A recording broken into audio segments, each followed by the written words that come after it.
O STF teve um jantar na casa de Gilmar Mendes em Brasília na segunda-feira, que reuniu o presidente Lula, 4 ministros do Supremo. O aumento da insatisfação do Congresso com a atuação do Supremo foi um dos principais assuntos. A avaliação é que o clima piorou depois das acusações do bilionário Elon Musk contra Alexandre de Moraes, com as ordens de bloqueio das contas da rede social, do X, né, do Twitter. Participaram do jantar ministros Flávio Dino, Cristiano Zanin, Alexandre de Moraes. O presidente Lula foi acompanhado dos ministros da Justiça, Lewandowski, e da Advocacia Geral da União, Jorge Messias. Será que o jantar ajuda de alguma coisa, Josias? Não, esse jantar atrapalha, Diego. Não ajuda em nada na construção dessa imagem do Supremo ou na redução dos ataques que são feitos ao Supremo. Hoje, o Supremo é atacado pelo Bolsonaro, pelas redes sociais bolsonaristas, pela banda miliciana do Congresso Nacional e até pelo Elon Musk, né? E o Supremo deveria observar essa conjuntura e tentar voltar para o seu quadrado constitucional. É ali, nesse quadrado, que reside a supremacia da Suprema Corte Brasileira. E nesse quadrado não se incluem conchavos políticos, esses congraçamentos noturnos em casas do Lago Sul, que é um bairro chique de Brasília, né? Mas o Gilmar Mendes parece estar alheio a essas conveniências e abriu a sua residência ali para um repasto na noite de segunda-feira. Ele recepcionou o Lula, que estava acompanhado de 2 ministros, né, o Ricardo Lewandowski, da Justiça, e o chefe da Advocacia Geral da União, o Jorge Messias. E o Gilmar Mendes convidou outras 3 togas para esse jantar: o Flávio Dino e o Cristiano Zanin, que foram indicados pelo próprio Lula, e o relator-geral da República, o Alexandre de Moraes, né, que é relator, inclusive, de todas as encrencas que correm no Supremo contra o Bolsonaro. Então, já há aí notícias sobre as conversas que temperaram aí esse feijão com arroz que foi servido pelo Gilmar. Falaram de ataques ao judiciário, a precariedade do governo lá no Legislativo, falaram do oportunismo do Elon Musk e da urgência na regulação das redes sociais, e houve ali uma certa descontração, mas o ambiente foi permeado pelo pessimismo, porque esses assuntos todos mostram que o Brasil não está vivendo uma quadra alvissareira, né? Então, qualquer um pode alegar, Diego, que os ministros do Supremo têm o direito de dividir uma mesa de jantar com quem bem entenderem, mas não há, nesse momento, não há força no universo capaz de deter a maledicência segundo a qual esse encontro, um encontro de 36,3% do Supremo com o Lula, dá a 100% do plenário da Corte uma aparência de bancada do PT. Então não dá para ministros fazerem um congraçamento com o presidente da República no momento em que o Bolsonaro é alvo de vários inquéritos, né? O Bolsonaro está aí, está percorrendo a conjuntura, intercalando pernoites na Embaixada da Hungria e comícios nos quais ele se exibe ali com a sua pose de vítima, fala sobre uma hipotética perseguição, uma idílica anistia, que ele deseja muito, né? Em algum momento o Supremo vai ter que julgar as futuras ações penais contra o Bolsonaro. Então, diante das câmeras, da TV Justiça, cada ministro vai dar ali o seu voto. O que se espera é que eles se escorem na Constituição e nas provas. E se prevalece a lógica, o Bolsonaro vai em cana, vai para a cadeia. Nessa hora, o Bolsonaro talvez tente criar, pelo seu estilo, pela sua personalidade, talvez tente criar uma crise. E não parece razoável que os futuros julgadores do Bolsonaro forneçam agora, desde logo, numa refeição servida fora dos autos, material para essa fabricação das fabulações de um futuro condenado. Não vejo com bons olhos esse tipo de jantar, Diego, e acho que, em vez de ajudar, atrapalha muito o Supremo nesse seu esforço para voltar para o quadrado constitucional, para cumprir as suas obrigações. As obrigações do Supremo estão previstas na Constituição e não está ali em nenhum artigo a previsão de conchavo político, desses almoços, jantares festivos em casas do Lago Sul. Esse jantar reunindo ministros do Supremo e o presidente Lula, ministros do governo Lula. O que te parece? Olha, realmente não é um erro você fazer um jantar desses, nesse momento. De fato, não só você dar uma narrativa, não chega a ser um argumento, porque é frágil, é falso, mas é uma narrativa ao Bolsonaro de que existe ali um grupo que está tramando contra mim, etc. e tal. Então, não é um bom momento, não é, aliás, não é correto mesmo que ministros do Supremo jantem com o presidente da República, ainda mais nesse tipo de situação em que há um julgamento pela frente.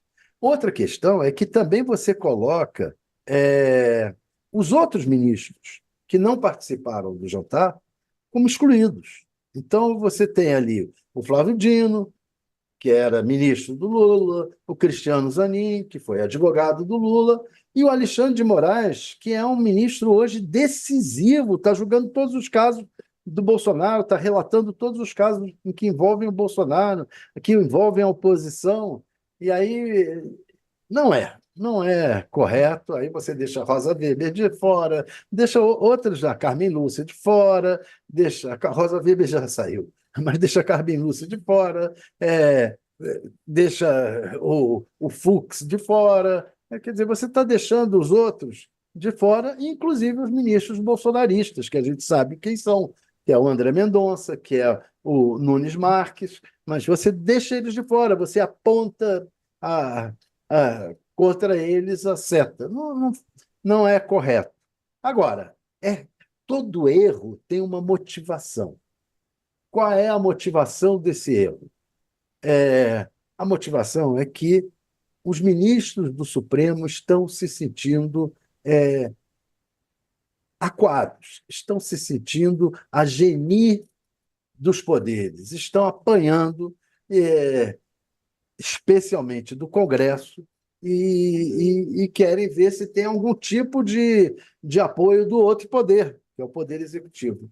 O outro poder, que é o Poder Executivo, o Lula, esse não está podendo fazer nada com relação a essa discussão, porque sabe que ali está o Arthur Lira e a eleição para presidente da Câmara e para presidente do Senado. O Arthur Lira, que está numa fase de se precisar atacar fogo às vestes para tentar eleger o seu sucessor, para tentar se manter na ribalta, e o Rodrigo Pacheco, presidente do Senado, que precisa do centrão lá do Senado, mais até do que o PL, que o PL lá não tem essa expressão toda, mas o centrão como um todo, e então está fazendo tudo que o centrão quer. E o centrão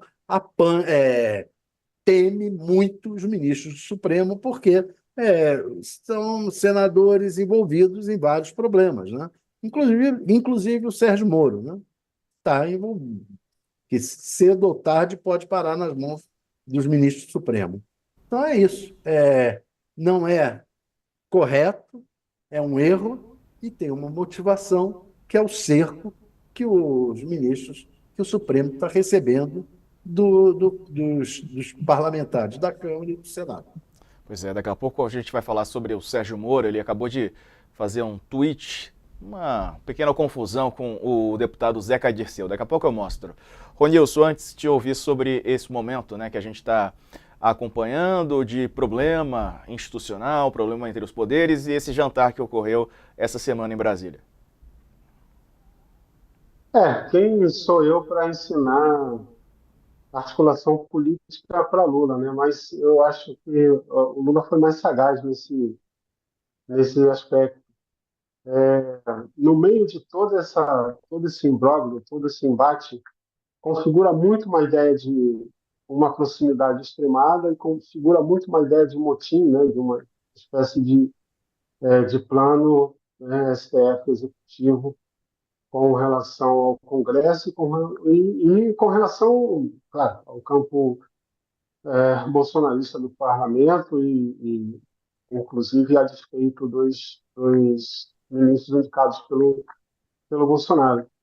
O timing é muito ruim. Eu acho que é importante que o presidente tenha esse tipo de diálogo. Acho que teve momentos importantes, né, claramente ali no contexto do ataque, né, do 8 de janeiro, que é uma demonstração de força da democracia, e uma coisa que é aberta para o STF, né, para a Suprema Corte, e não com alguns, né, especificamente, notadamente aqueles que têm um embate direto, mais direto, né, deixa eu lembrar que precisa nem dizer, com relação ao parlamento. Mas o fato é que a estratégia é ruim, né, e eu acho que isso segue um pouco o fluxo das diversas estratégias do governo que não tem sido interessantes e aparentemente não tem sido inteligentes com relação ao Congresso e com relação à crise política na qual ele está se metendo em termos de munição para esse campo, sobretudo.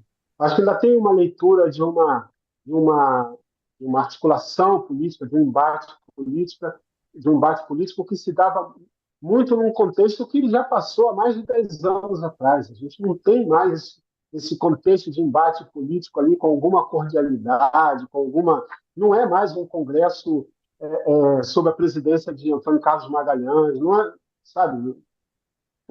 Não é mais esse tempo, não é mais esse lugar. Os embates são outros, as respostas são outras, os ataques são outros, os projetos de poder são outros, e cada passo é importante. Então, eu sigo aí os relatores no estranhamento com esse tipo de estratégia pública, quer dizer, nada impede, relativamente normal que o presidente possa jantar com o ministro da Suprema Corte para tratar de determinados assuntos. Isso está dentro da relação da democracia, mas é óbvio que a gente sabe que tem um contexto, né? E esse contexto está aí, né? Pulsante, extremamente evidente, colocando o governo cada vez mais contra a parede. Não parece estrategicamente, politicamente inteligente. O governo tem várias frentes, né? Tem várias frentes no sentido de recuperar a sua aprovação, tem várias frentes com relação ao que as pesquisas têm dito, tem várias frentes com relação às respostas da população aos programas que têm sido implantados, e mais que isso, né?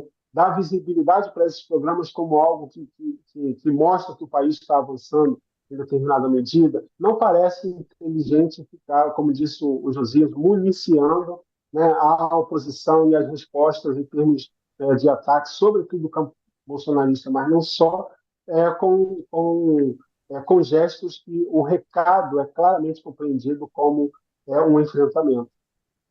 Perfeito. Gente,